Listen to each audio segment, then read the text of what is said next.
seun toe sanger roepel saam, soos hy in die stad ingaan. Is dalk nie net mense jubel juig, om die seun van Dane toe te juig.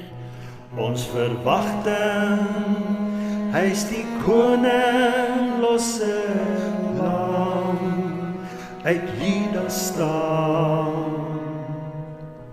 Hy is die tweede Adam.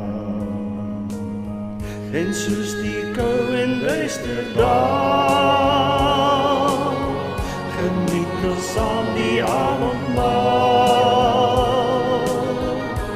En hy leer al van die lewensbrood, en van wyn en bloed en van sy dood.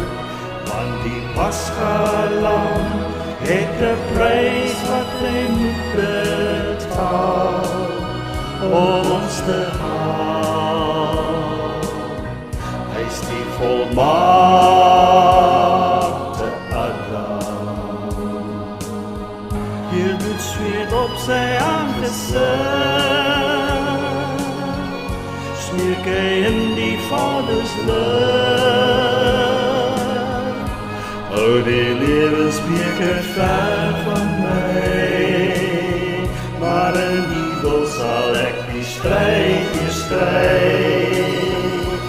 Oor Pilate staan die vlekkelose lam, reg om te gaan. Hy is die van Adam, op die weg na Golgotha. My kruis ook gedra,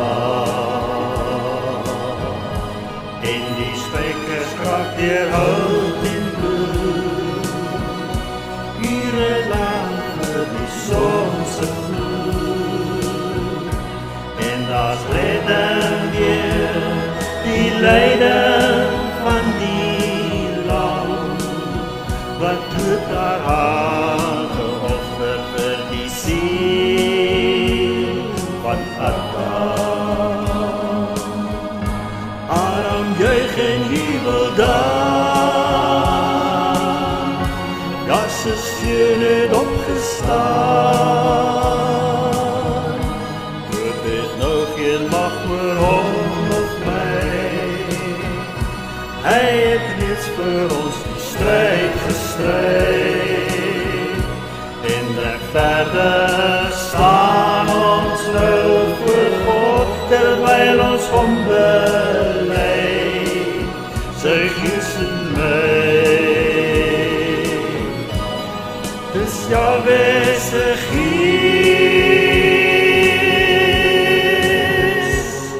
met Adam.